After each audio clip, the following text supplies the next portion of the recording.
Hello. My husband just spent the night away from home, and I was reminded of a strange incident that occurred many years ago. I want to share with you what happened one dark March night in 2009 when my husband was away.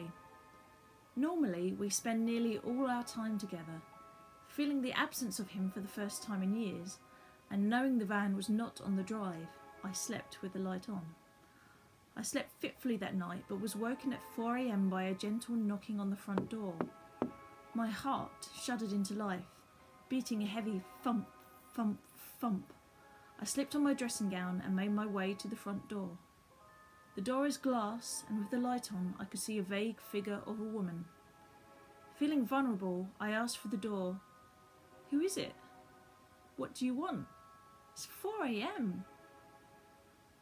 "I'm looking for my missing daughter. Have you seen her?" she asked. "No, I haven't."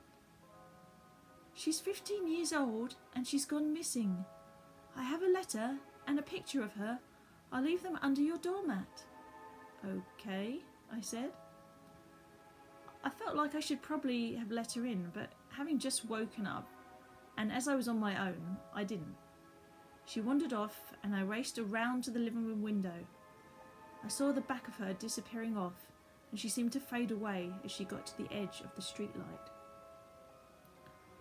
I was struck by such great terror. I made myself a sweet cup of tea to shake off the paroxysms of fear.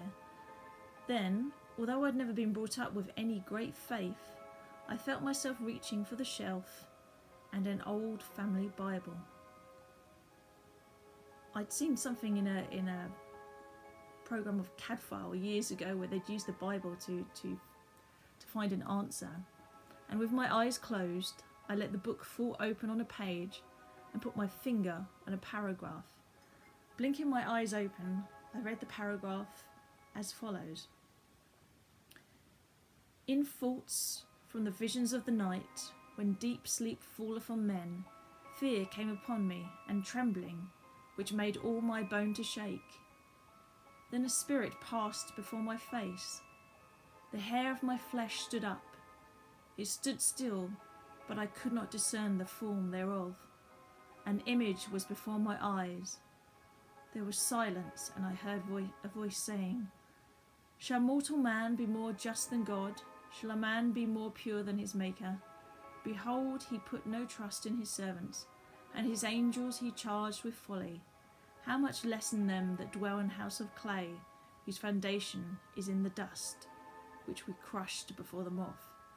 They are destroyed from morning to evening, they perish forever, without any regarding of it. Doth not their excellency, which is in them, go away? They die, even without wisdom. Call now, if there be any that answer thee, and to which of the saints wilt thou turn?'" The verse could not have been more fitting if it had tried. Unable to speak to my husband, as his phone battery had died, I emailed my brother with all the details, including the passage above. I had to tell someone.